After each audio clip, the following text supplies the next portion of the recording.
Oke, kita mulai ya. Coba deh bayangin, ada satu tanaman yang sering banget kita lihat di halaman belakang, di pinggir sawah, yang seringnya kita anggap ya cuma rumput liar. Tapi siapa sangka, di balik penampilannya yang sederhana itu, dia nyimpen rahasia kesehatan yang luar biasa. Pasti familiar banget kan sama tanaman ini, apalagi sama buahnya yang unik itu, yang kayak dibungkus lampion kecil. Tapi pertanyaannya, kita beneran tahu nggak sih apa aja keajaiban yang sebenarnya ada di dalamnya? Yuk kita bedah bareng-bareng. Buat banyak dari kita di Indonesia, ciplukan ini tuh udah kayak mesin waktu. Beneran deh, lihat tanamannya aja bisa langsung flashback ke masa kecil, lari-larian di kebun, terus metik buah kecil yang manis ini buat jadi camilan. Sebuah kenangan simple yang ternyata berharga banget.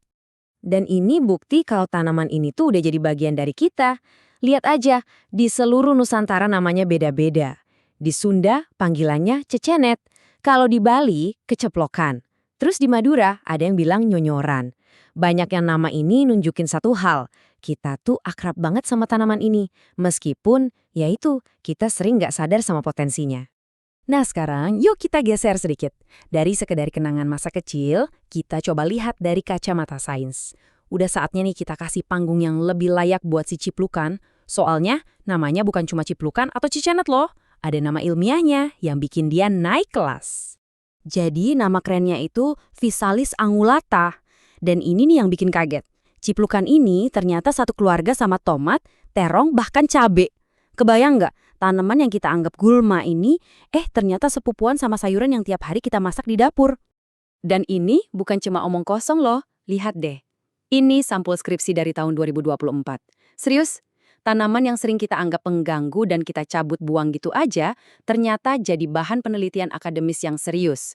Ini udah jadi bukti kuat kalau ada sesuatu yang super istimewa dari si ciplukan. Kutipan dari penelitian ini, wah ngena banget. Tumbuh dengan baik di berbagai wilayah namun dianggap sebagai gulma. Kalimat ini benar-benar merangkum semuanya kan? Ironis banget. Ada harta karun tumbuh liar di depan mata kita, kita malah seringnya nggak peduli. Terus, apa sih yang bikin gulma ini begitu spesial sampai diteliti segala? Nah, ini dia bagian paling serunya. Sekarang kita akan bongkar semua kekuatan super yang tersembunyi di dalam buahnya, daunnya, bahkan sampai ke akarnya. Coba lihat deh kandungan nutrisinya. Gila kan? Ada vitamin C, A, K, E, belum lagi mineral penting kayak zat besi dan kalsium. Plus, antioksidannya tinggi banget.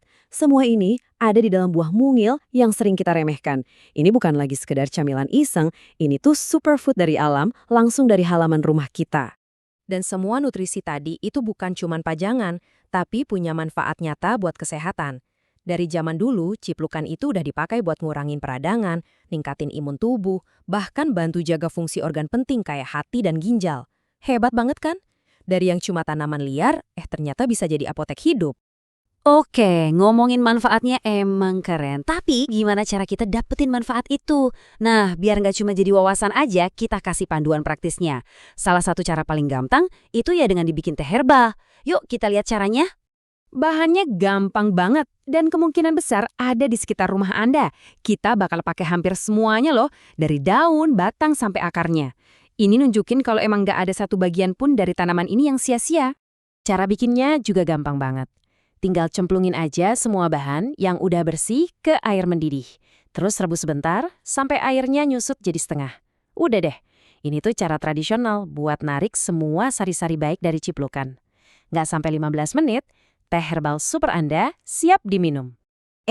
Tapi tunggu dulu. Ada satu hal penting yang perlu disiapin. Mental Anda. Karena seperti kata vlogger di sumber kita, rasanya itu pahit. Persis kayak minum jamu. Ya, namanya juga obat alami kan. Yang penting itu khasiatnya, bukan rasanya. Tapi tenang, kalau emang nggak kuat sama rasa pahitnya, ada triknya kok. Bisa ditambahin sedikit gula atau gula batu biar lebih sehat. Atau perasan jeruk nipis buat ngasih rasa seger. Jadi nggak ada lagi alasan buat nggak nyoba kan? Oke, jadi kita udah ngelewatin perjalanan yang cukup mencerahkan ya. Dari yang tadinya ngelihat ciplukan cuma sebagai rumput liar, sekarang kita jadi paham kalau dia itu sumber kesehatan. Intinya cuma satu, mengubah cara pandang kita. Nah, perubahannya itu kira-kira kayak gini. Dulu kita lihatnya sebagai apa? Cuma gulma atau cemilan anak-anak. sesuatu yang tumbuh gitu aja. Tapi sekarang, kita paham kalau ini adalah subjek penelitian, sumber manfaat kesehatan yang dahsyat, dan obat alami warisan leluhur. Nilai sesuatu itu seringkali baru kelihatan kalau kita mau belajar lebih dalam. Jadi pesan utamanya sebetulnya simpel banget. Lain kali, kalau Anda lagi jalan-jalan terus lihat tanaman ciplukan, saya jamin deh, Anda nggak akan lagi melihatnya sebagai sekedar gulma. Anda akan lihat potensi, lihat sejarah, dan lihat kekuatan alam yang ada di depan mata Anda. Dan ini mungkin bisa jadi bahan renungan buat kita semua. Kalau ciplukan aja yang segitu umumnya ternyata nyimpan harta karun kayak gini, coba bayangin, ada berapa banyak lagi keajaiban alam lain di sekitar kita yang mungkin selama ini kita lewatkan begitu saja. Mungkin udah waktunya kita mulai melihat lebih jeli lagi ya.